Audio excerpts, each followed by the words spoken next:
We're talking football with Bengal Jim and friends. We're talking football. We hope this never ends. Jimmy, James, and Tom are back for more. Like Joey B, we're here for season 4 with Bengal guests and stories not heard before. There's Tony, Mark, and Jamie, as well as our charity, Hooday Nation joining from far and wide. Every Tuesday night, the guys are back at it live. By the fan, for the fan, from day one, it's time to have some fun. We're talking football with Bengal Jim and friends. We're talking football. We hope this never ends. The Bengal boys stop by to drop the speed.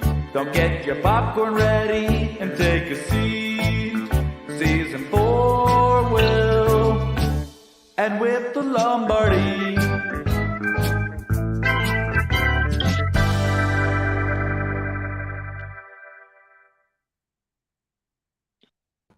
Good evening, everybody. Welcome to another edition of Talking Football with Bengal Jim and friends.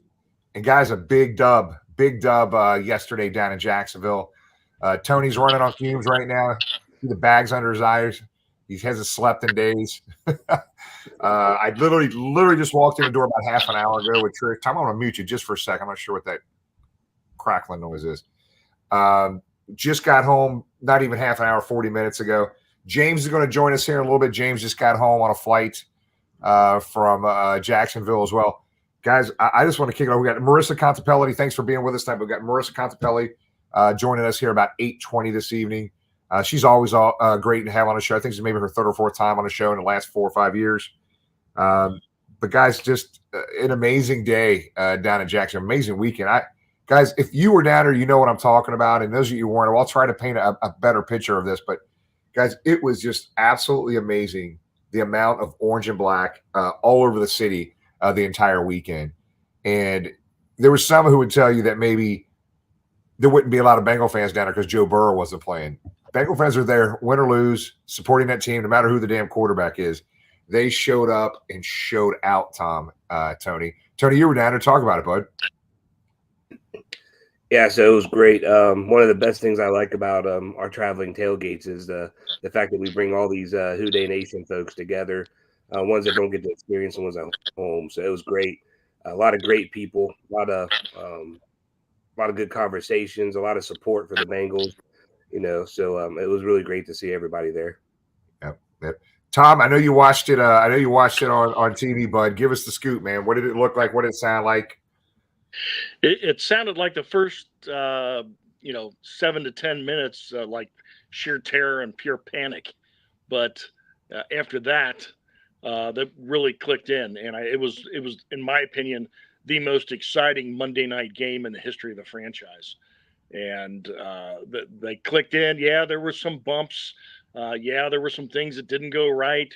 Yeah, there might have been some calls we want to have back. But, man, that team, you can't be anything but proud of those guys. Jacksonville is a very good team with an elite defense. And that was no fluke. They just went in with the guys we had. They just went in and beat them. And for now, saved the season. And I really think we've set ourselves up for a meaningful December. And it starts off Sunday with a very loud Paycor Stadium to come out and help beat the Colts. Yeah, we're going to dig into a lot of that, guys, with MARISA CONTIPELLI here at 8:20. She'll be here in a little bit. We want to talk about some charity in a little bit. We're going to talk about the tailgate down in Jacksonville. Guys, I'm going to tell you, we've done a number of tailgates over a long period of time. That was one of the most fun tailgates I'd ever been to. The crowd was amazing. Over 1,200 Bengal fans in this park right across the street from the stadium. Just a great atmosphere, a fun, positive atmosphere. It was just – I just want to say a couple things here. It was months' worth of work by primarily two individuals. Obviously, I put a lot of effort into it. Tony did some stuff on it. But, man, I'll tell you what, Craig Johnson and James Coppola busted their ass on this one, guys. It's the first tailgate we ever had to go through the county or city for certain permits, multiple permits. Craig drove that for us. He just did a hell of a job. James found the venue itself. And guys, we were down there 10 o'clock in the morning, Monday morning. Guys, it had rained so bad. There was a tornado warning in Jacksonville the day before. And there was just rain, heavy rain. Guys, we had standing water, a foot or two of standing water in certain parts of the tailgate, to the point where the county wanted us to move the tailgate. It was that bad. And we were down there scooping water out, pumping water out.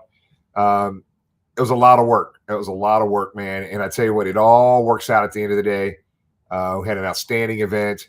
There was a couple little bumps in the road. We had 3 of the 6 beer taps were not working early, so there was a little bit longer line for the beer than we normally would have wanted. But we went through 21 half barrels, guys. 21 half barrels. My beer experts out there probably know what that is in cases, but that's a lot of beer, a lot of fun. DJ Primetime, the Bengals DJ, showed up, had some fun with us. Peter Warwick came, had a good time with us, and again, to see former players come back and just be mesmerized how much they're loved by this fan base. It's fun to watch their faces because it's fun to them to enjoy the love they didn't feel they maybe experienced when they were here for a period of time. So to see Peter work and everybody at the tailgate having a blast, it was awesome.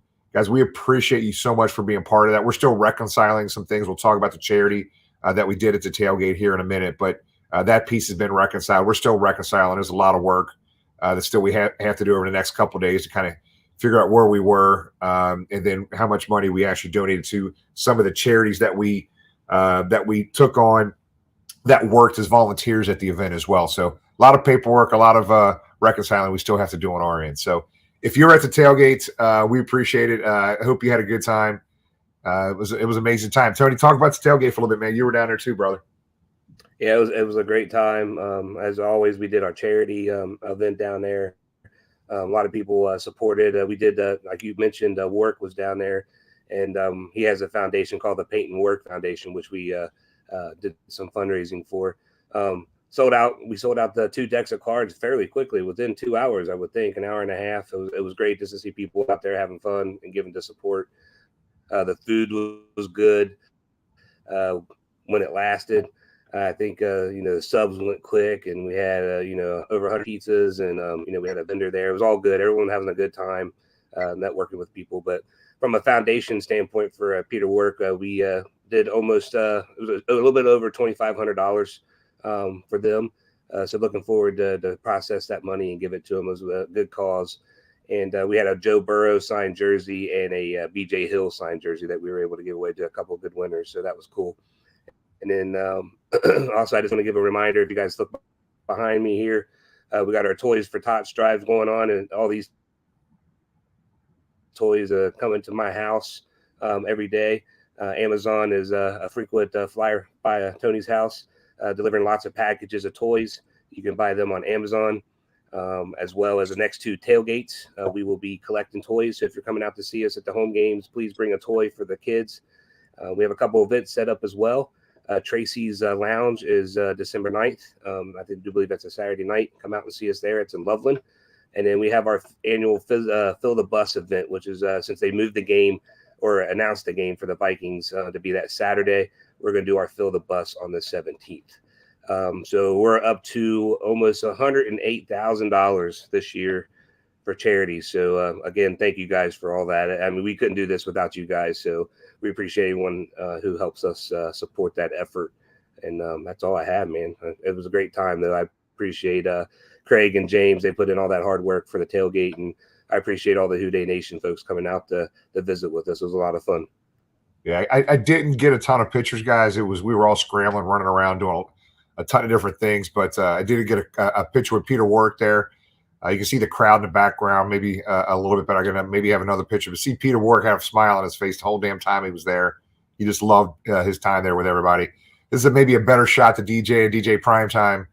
You can't tell, but this is on the river, right? I don't know what the river is called right there next to the stadium and in this park. But it goes all the way back to the left-hand side there. It is packed all the way as far as you can see. Doesn't do it justice, this picture. But there's just a pic of some folks, the DJ behind the DJ booth out towards the crowd at the tailgate.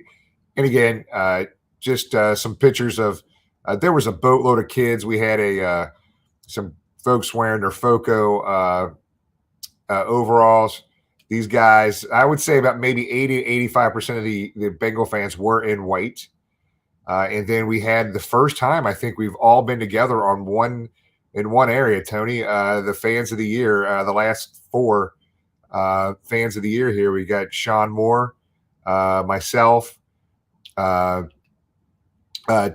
and oh my God, I forgot his name. Tony, I'm dying here. Phil Ammer. Jeez, oh Pete.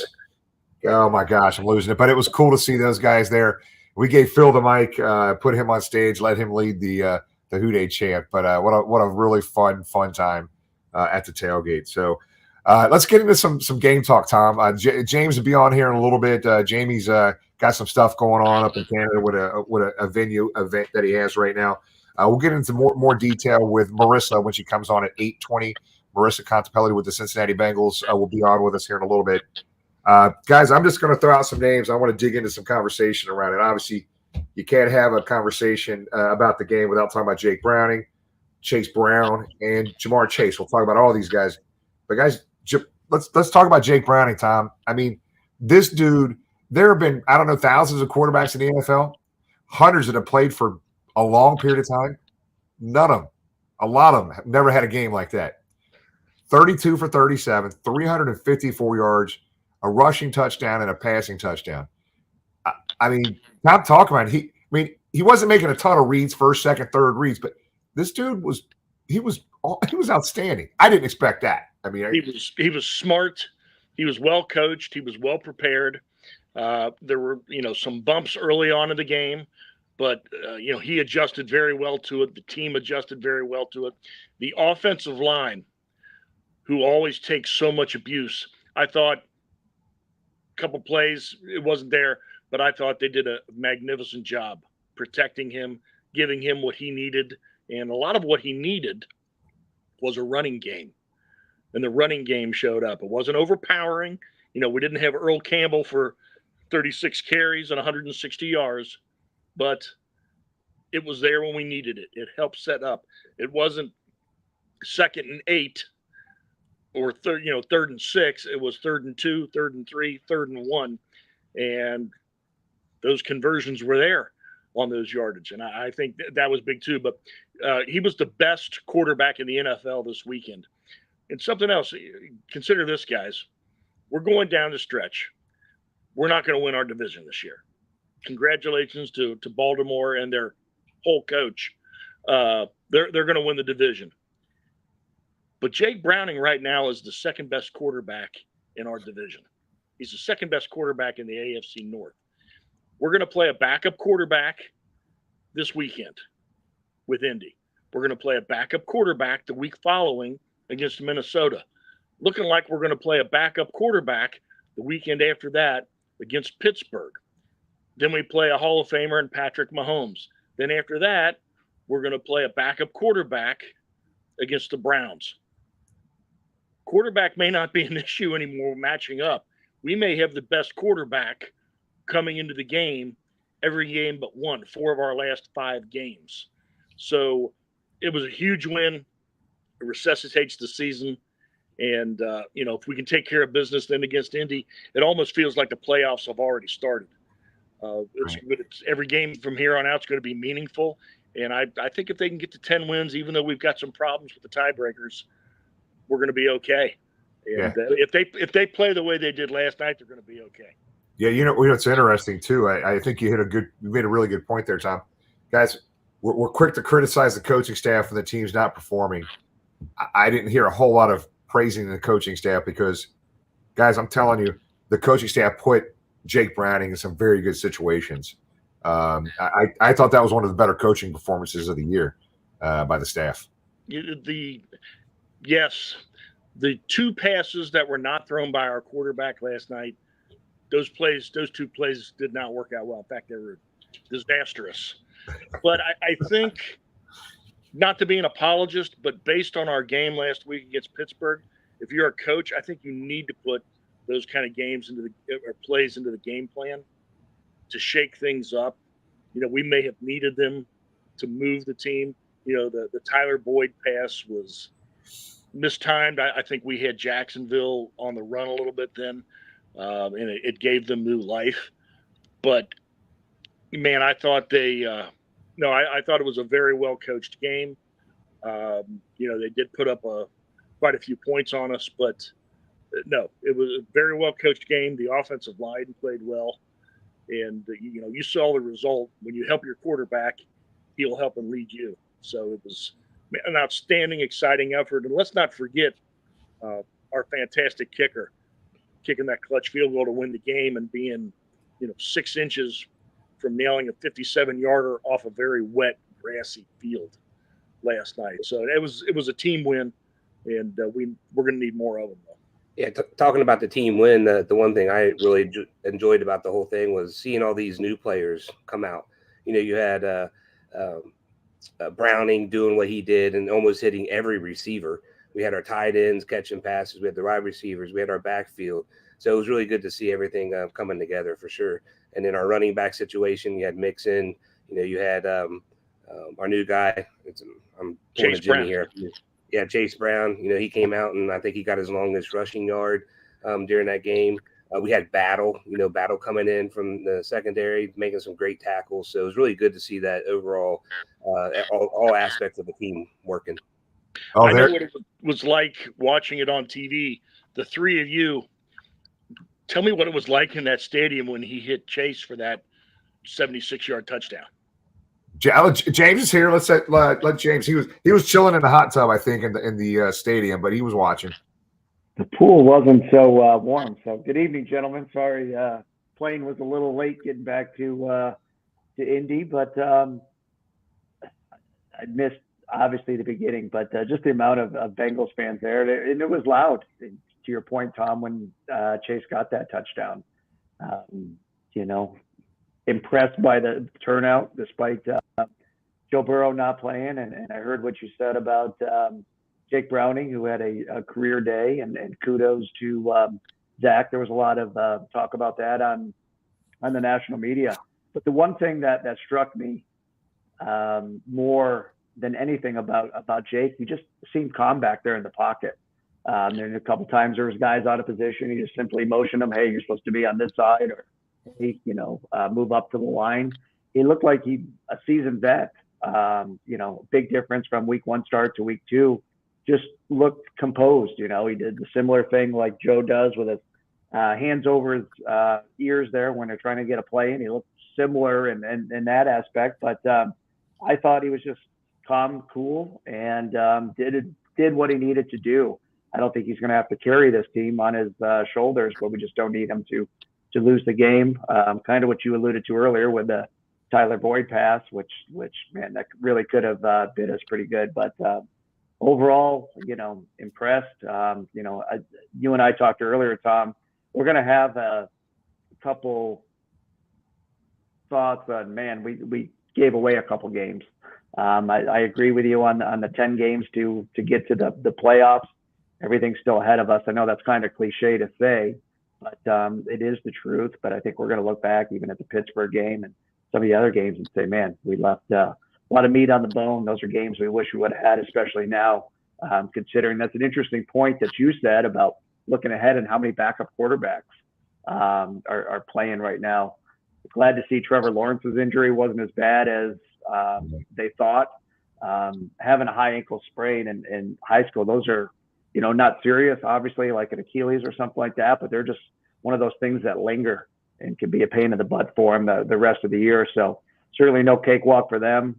Colts are on the Jaguars' heels, and it was a fun time in Jacksonville. Glad it stayed dry, and looking forward to Sunday back in Paycor against a good team. Yeah, the Colts have a backup quarterback, but Shane Steichen, their coach, is up for Coach of the Year. Has done a lot with a little there. So kudos to them, and a lot of football still to be played.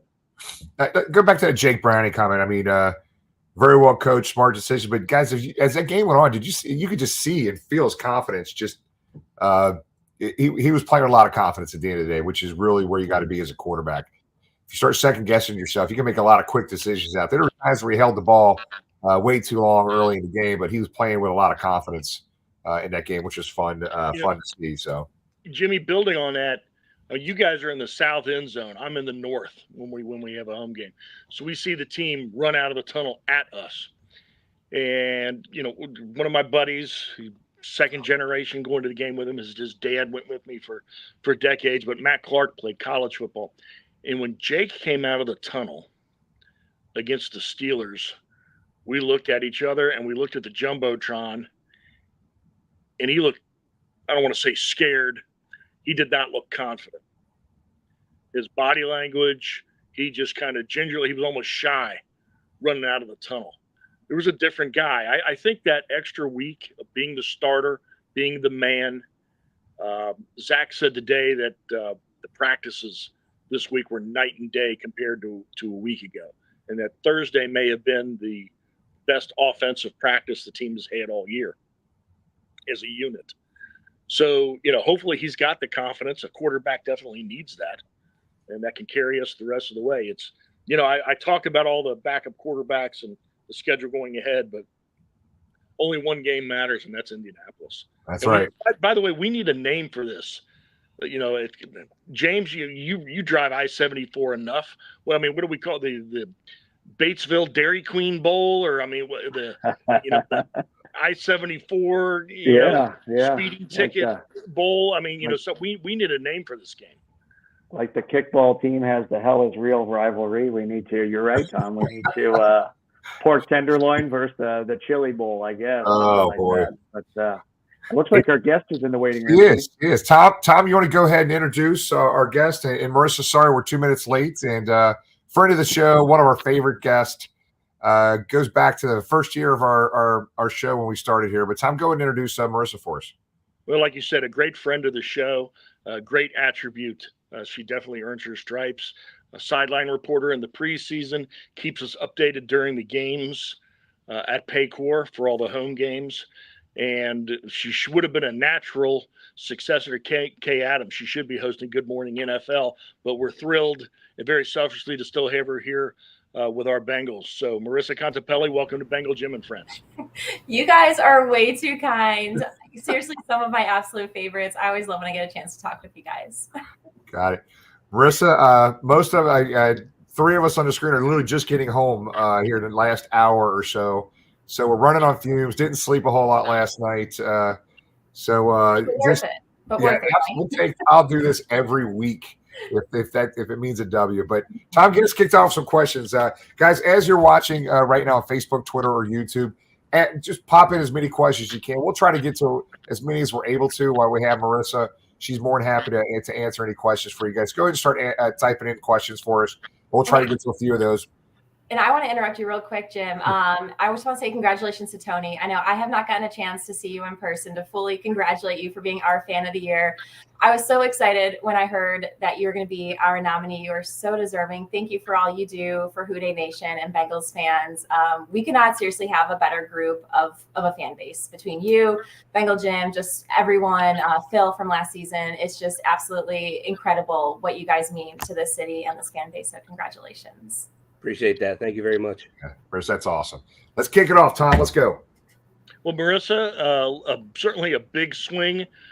We were all hoping for a win in Jacksonville. I'll be the first to admit, and I love this team beyond measure. I was not expecting a win last night, and I was not expecting a performance from our new hero, Jake Browning, like that. What was the feeling in the offices today? How elated, and what was the mood on the banks of the Ohio River? Wow. Well, I'm right there with you. Just the way they went out and the performance by Jake was something special to see.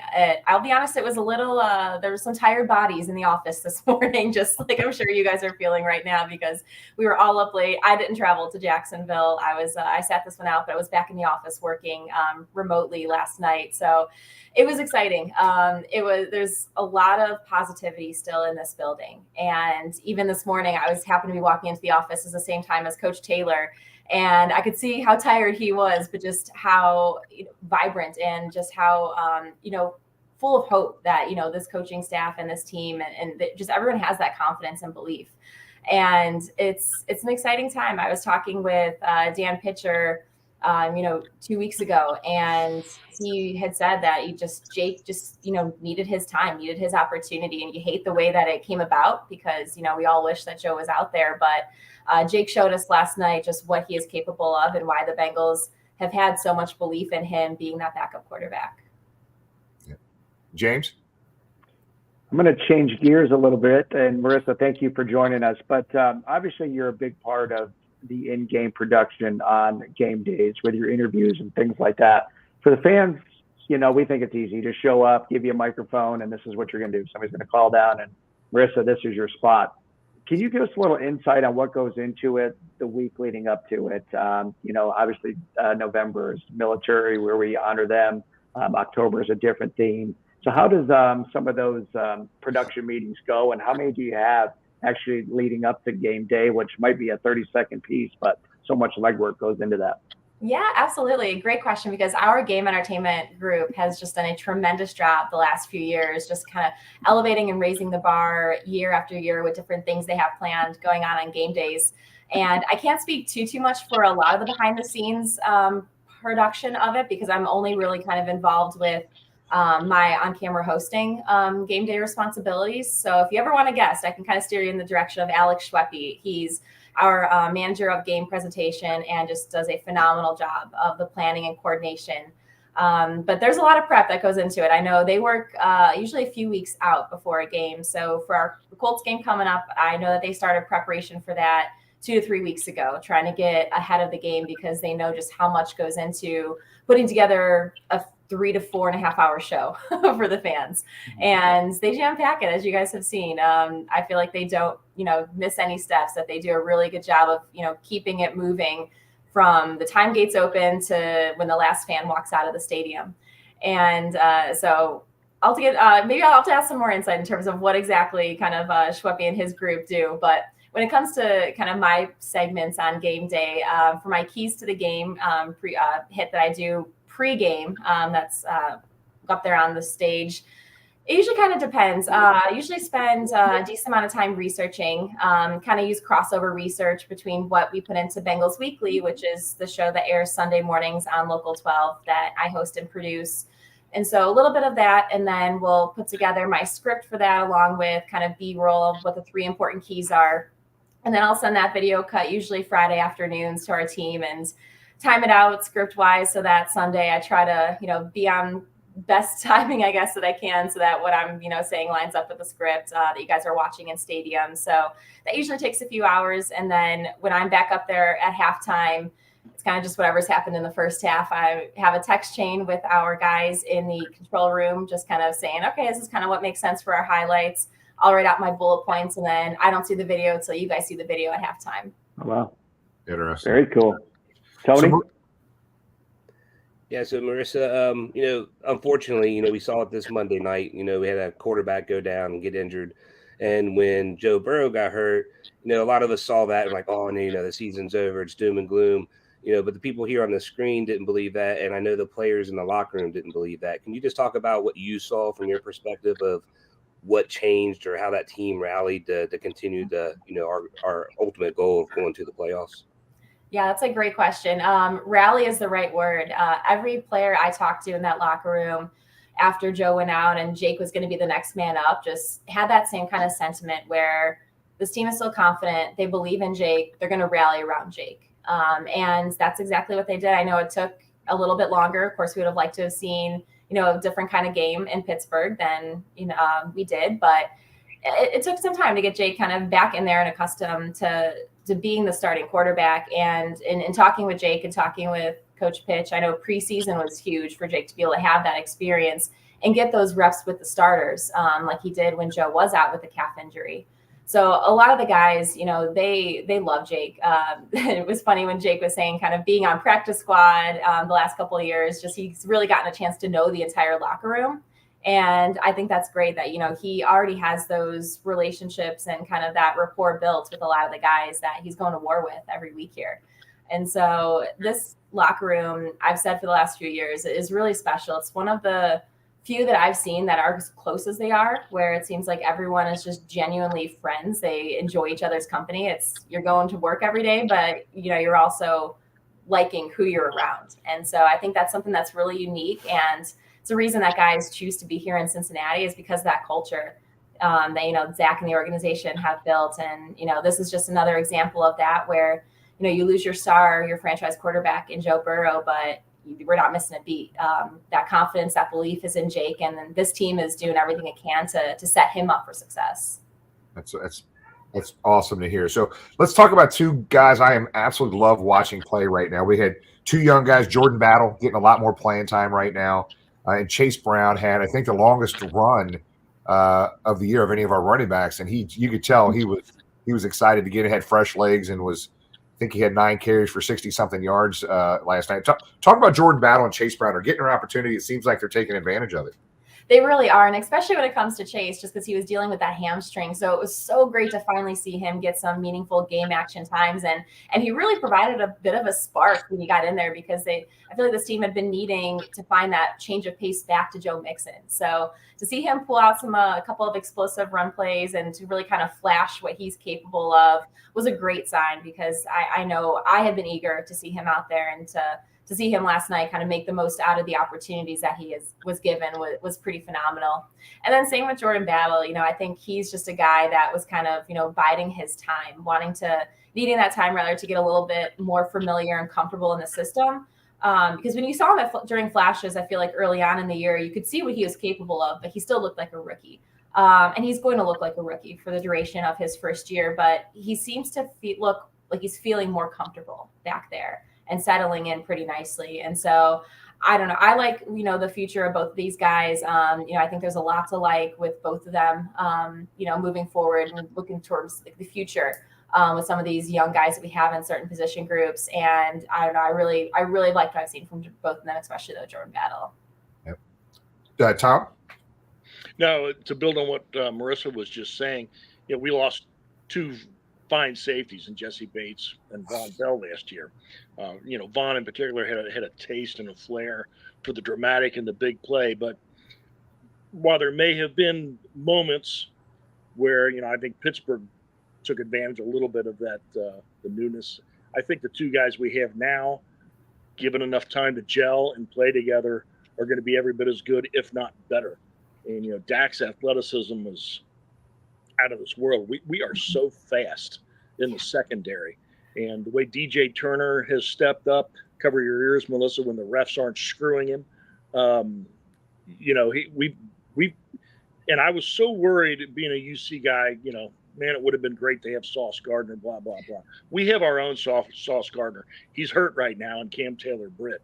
We've got an elite shutdown cornerback. We're going to be set starter-wise, I think, in the secondary for a long time. So there's a lot of optimism on that side of the ball.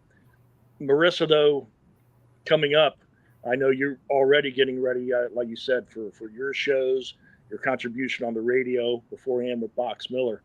What are you seeing? Because the only game that matters is Indianapolis. What are you seeing as your keys to the game to beat the Colts?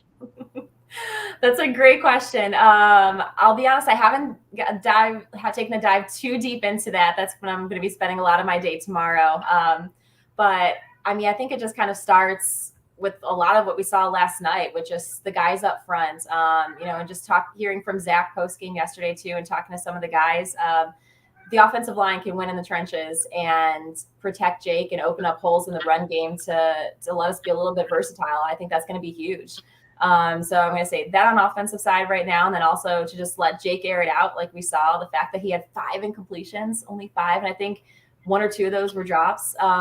Let him just do what he can do, and just try to build off of last night's game, keep his confidence going.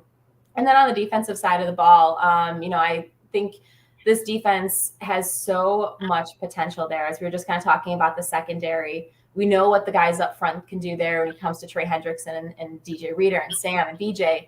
Just having that group play as one cohesive unit across the board defensively, I think is just going to be key. And so I know those are kind of somewhat vague right now, but as I dive deeper into the week, I get a little bit more specific on my keys. So you'll definitely see that on Sunday. Yeah. Hey, Mercy, do you have cats by any chance? I do. Were you just hearing one meow? Did you not feed your cats dinner? Come on, Marissa, let's go. I haven't given them the treats yet, so I think that's what they're eager about. So we usually have dogs going in the background, cats going in the background when Jamie's here. So you're stepping up for Jamie. It's usually Jamie's cats are here. I'm surprised. I have two of them. I have one that's a little older, she's 5, and one that's a kitten. It's about 7 months. I'm surprised the kitten hasn't flown through the background of this yet. Because I don't know if you saw, but before you brought me on, she was like sniffing like one of my lights over here. And so I like grabbed her and picked her up and put her on the ground. And I thought for sure she was going to come back up here. Yeah. And speaking of Jamie, where's he at? James, go ahead and answer that question. Yeah, sorry, I was muted there. Well, last week, Marissa, he's so dedicated, he slept through the show. He was working so hard. They were working so hard there at the rope factory. It was just Tom and I. I think Jimmy was sick. Tony was sick. So Tom and I, and Jamie's going to be the third person. And finally, he like sends us a text like 8:30 now, like at this part of the show, and says, "Oh, sorry, I fell asleep and missed it." So Jamie's been so dedicated last week. You guys gave him the week off this week. Yeah, he work responsibilities had to have him bail at the 11th hour. He was not happy about it. He desperately wanted to be here this week. Yeah. You're still his favorite, Marissa. Don't worry. You're still his favorite. Trust us. Okay, just making sure that hasn't changed. Every time, speaking, I kind of transition a little bit. So we see you a ton on the road when we go to away games. We're usually sitting pretty close to the field. We wait till you say hi to you. Talk about the fans when they're on the road. That means a lot to the players, right? I mean, just the fan base has traveled tremendously. Jacksonville yesterday was amazing. There was a ton of people there, but you see it, you feel it. What do you see and hear from the Bengals about that? I mean, the players. I mean, they make any comments on that about the road? Obviously, the support here in town is amazing for home games, right? But the road trips have got to be something they talk about. Oh, they do, and they feel it. Just like you said, I mean, I notice it when I'm out there. The players absolutely notice it. And one of my favorite things is how you guys are all around the tunnel and the players are running out, because being in an away stadium, but seeing your fans when you first come out there, it has to get a little bit extra juice going to these guys, because that's how I feel when I'm coming out. I just have a camera on my shoulder and I'm like, ooh, all right, like Houday Nation showed up for this one. Like it's a great feeling. And I have to imagine that these guys absolutely feed off of that energy, especially when it's games where there are more of our fans in that lower portion of the bowl that you can tell. Just a couple thinking have come to mind. I mean, thinking back to the AFC Championship in Kansas City last year, I was so impressed by how many Bengals fans traveled to Kansas City for that game. And not only traveled, but were right there down in the first few rows behind our bench and helping provide that extra bit of energy, because it does make a difference. It's something truly special that you guys have been able to do over the last few years, and I know it means the world to the players. That's awesome, Tom. Jay, let's do one or two more. We got to let Marissa go, but let's finish with a couple more. We'll let her go. I'm going to. This maybe isn't a question, but a comment. You can tell me if I'm on base. But one of the things I've been most impressed with in this last week is we know Joe Burrow just underwent surgery, and here he is on the sideline with his arm in the sling, probably still in some pain, there next to Jake, tutoring, helping him. Meanwhile, in the city up north, he saw their quarterback up in his suite with his girlfriend hanging out. So I think just impressed by Joe just still being there, because even if he's not on the field, just talking in Jake's ear. And as you said before he's even hurt, he's kind of like another coach there, with how football smart he is, calling plays and things like that. And it's like, yeah, we know we just paid him a bunch of money. He's worth every penny. But for this situation, again, the same week of surgery, being on the sideline, I'm sure he's at practice. I'm sure you see him at the stadium, just pitching in wherever he can, even though he can't be on the field. No, that's a great observation, because that's just who Joe is. Even though Joe can't be out there, he's still going to help his guys as much as he can.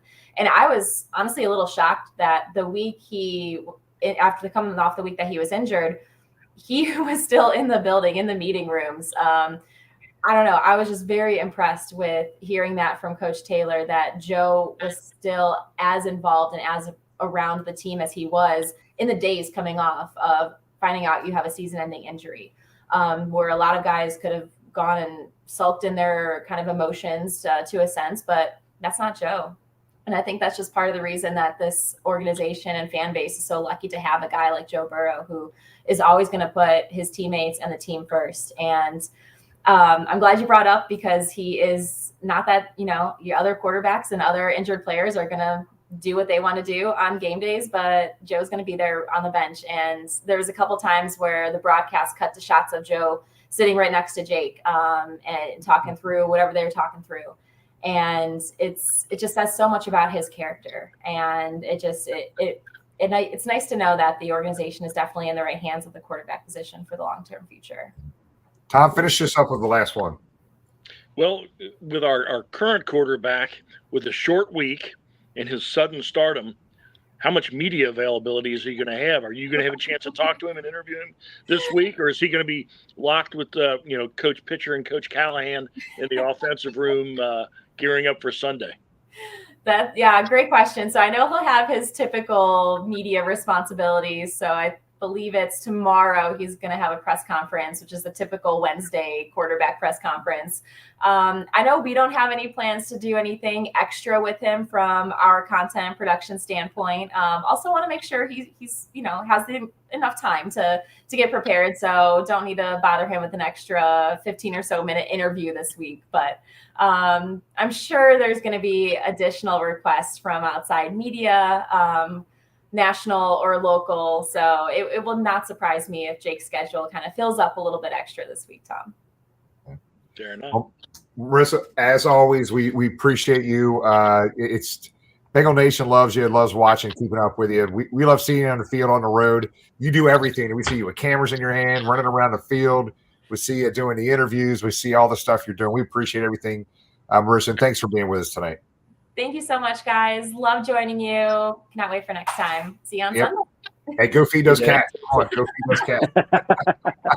Thanks, Marissa. We'll see you. Good day. Bye. Let's go to that. So Jamie and Marissa do have something in common. They're cat lovers. See? Jamie's so excited about it. The Canadians sleeping on a job. See, Brian, that's a good thing. Yeah. We stop right there. Viewer of the week is Brian.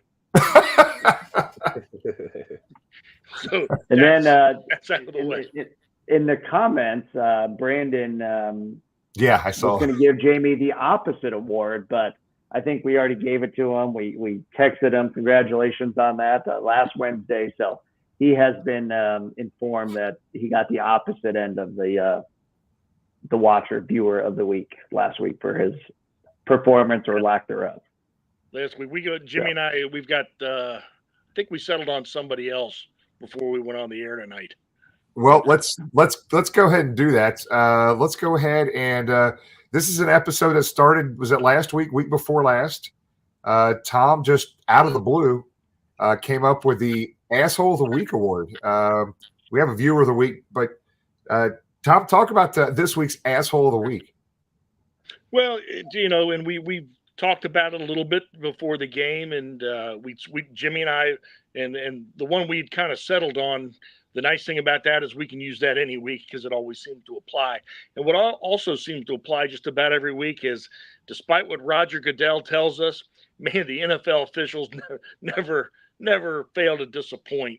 And yet again, they nailed DJ Turner for a ridiculous, outrageous call that even Troy Aikman jumped on him for a little bit during the broadcast last night. So for the side judge that called DJ Turner for pass interference last night, congratulations. You're the hole of the week. And, you are in contention for the first ever John Harbaugh trophy. So you'll be James, what are you laughing at? If Vince Lombardi won the first 2 Super Bowls and they named the trophy for him, the biggest and the very first one should have the trophy named after him. Okay. So he's in contention. Tony's going to design it and build it, but very deserving. And the commissioner was there last night. But that's weird. keeps He was supposed to him. stop by the tailgate, and he didn't. What happened? Wasn't he supposed to stop by the tailgate, Jimmy? Well, we had security at the front gate that did not let him in, is what I heard. Didn't have a ticket. Didn't have a Didn't ticket. have a ticket. Sold out. Waited to the last minute. I heard he's scared of Craig. Yeah. Everybody was scared of Craig yesterday. Trust me. Speaking of that, we got. I'm totally. Who am I going with here? Here we go. This is your 2-minute warning. Oh, we went with Hannah. Went with Hannah there for the 2-minute warning. Let's go ahead and kick it off. We're getting done a little bit early tonight because I know all of us need some sleep because all of us are up, whether you're watching it here in Cincinnati or at your home. But I know 3 of us were at that stadium. We didn't get back into our hotels till after 2. Tony had a 6 o'clock flight this morning. His ass, I don't even know why he even hit the bed. He should have just went straight to the airport. James just got back probably half an hour ago.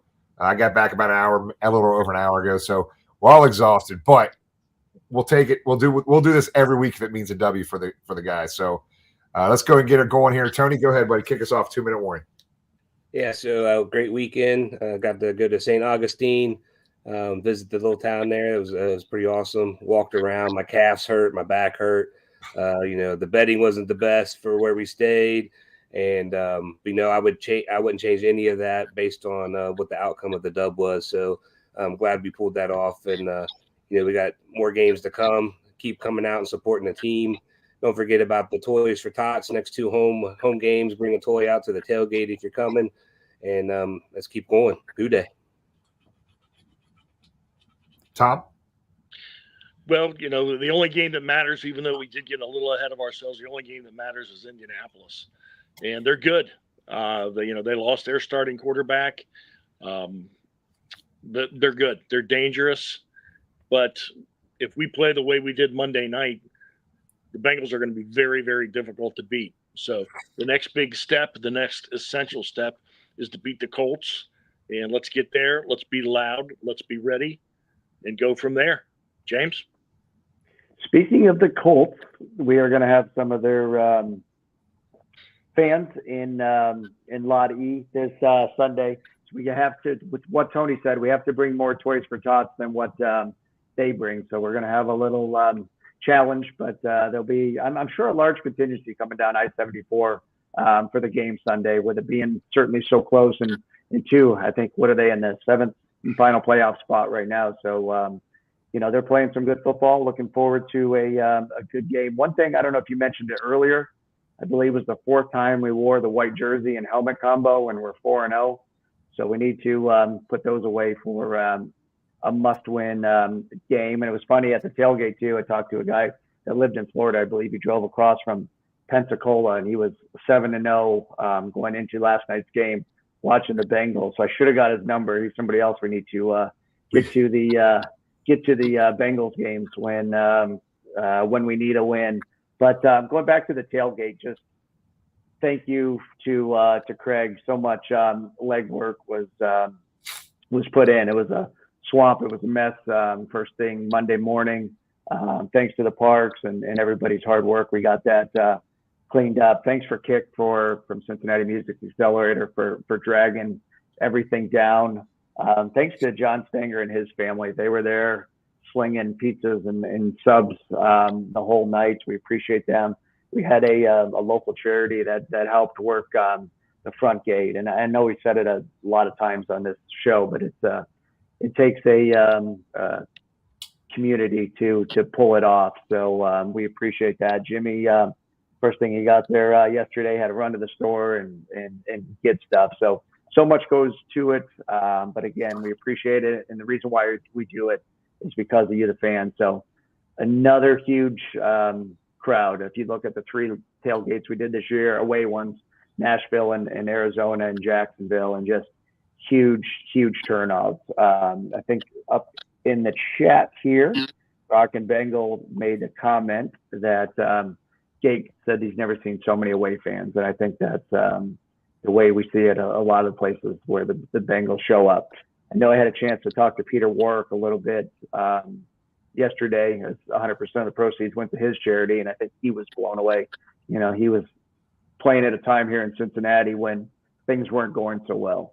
I don't think he ever saw that support that was even there last night. I think he was blown away by how many Bengals fans were there on the road, how kind they were through their donations, just thanking him. Because again, let's be honest, that wasn't a winning time for them, and he was appreciative of all the love the Bengals fans showed him. So I think that's it. Look forward to seeing everybody down in Paycor Sunday. And Jimmy, finish it up. Yeah, just to add on your comments. So I got a text string with Pete for Peter right here. I said, hey, man, hey, just texting, just couldn't believe the crowd. Felt so much love. He goes, I said, man, someday you're going to come in town and enjoy a tailgate here in Cincinnati with us. He goes, man, I'm ready to do it right now.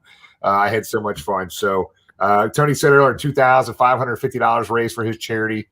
So we'll get that posted here at some point next couple of days and show the receipt on that. But again, reiterate a few things. The tailgate in Jacksonville, guys. Again, we had just one little bump there. You know, we went through 20 plus half barrels of beer. We couldn't get that beer out fast enough. But thanks for everybody being patient with that. That's the little thing that we had a little hiccup on. We appreciate everybody kind of hanging with us on that piece. Thanks for making an enjoyable, fun atmosphere for everybody. Don't forget about the Toys for Tots, the tailgate this week. Bring it down. We're going to do some. We're trying to come up with some ideas. We've got the Blue Crew, James, the Indianapolis tailgate that's coming down. So the Blue Crew's coming down, tailgating with us, guys. Look, we're going to have fun with this, man. We can hate the team, but we're not going to hate the fans. We're going to show respect to these fans, just like we like to be treated when we go out of town. And we'll do some charity competition, man. Maybe it's who we're going to keep track of. The Colts fans bring so much toys, and we bring so many toys. Let's see who wins that competition. We might do some other stuff with them as well. But we're going to make it fun no matter what. That's what we do, and we appreciate you guys. Guys, we're still in this damn thing. Don't give up. Always believe. Let's keep fighting because the players are doing that. And I enjoy watching the players bust their ass on the field, no matter what the situation is. So, good day, everybody. We'll see you next week. Good day. Good day.